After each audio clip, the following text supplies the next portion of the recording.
This teenage boy was brutally dismembered and tortured, and this is a massive trigger warning. This case takes place in Ireland on January 12, 2020. Droghada is a port town in Ireland, and Keane Woods was born there on February 2, 2003. Growing up, his favorite thing to do was drive his dirt bike around, but in his early teenage years, he started involving himself in petty crimes.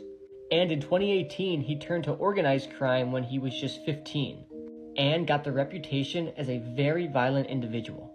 January 12, 2020 started out as a normal day for the Woods family, but by the time the afternoon came around, everything had changed.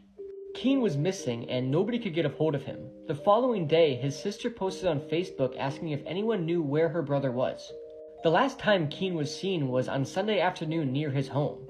That day, Keane called his mother for some money so he can get a taxi home. And since then, his family and friends couldn't get a hold of him.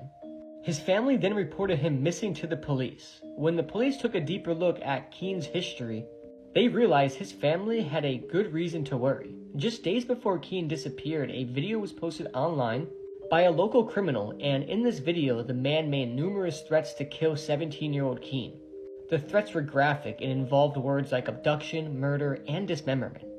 At the time, Drakheda was in the midst of a gang feud, and by the time Keane reached his teenage years, it escalated to full war, and Keane was a part of the gangs. He became involved in one of the dealing gangs right after the same time when the rivalry with a competing gang started to heat up. Keane's group carried weapons and they weren't afraid to use them. They also enjoyed making bombs which they used to attack their opponents' hideouts. And Keane did a bunch of awful things. This one time, he threw a petrol bomb inside the home of a boy who owed the gang money, and Keane told them he would burn them alive in their beds and claimed he didn't do it right the first time. Not long after this, he was arrested and charged with the possession of illegal substances.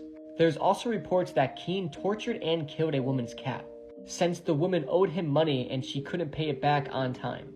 These are the things that gave him the reputation of being a dangerous, violent young man.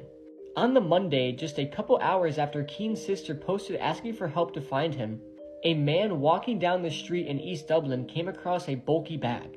And when he opened the bag, he was met with a horrifying sight. Inside were multiple dismembered human limbs and flip-flops. The following morning at 1:30 a.m., officers responded to reports of a burning vehicle. And when they put out the fire, they found a human head and 2 hands entangled in the burnt wreck. DNA tests then proved that the heads, hands, and limbs all belonged to Keane. The flip-flops did not belong to him, but in the wake of his murder, they were interpreted as a threat to the gang he used to run with. It turns out, weeks before Keane's murder, a 35-year-old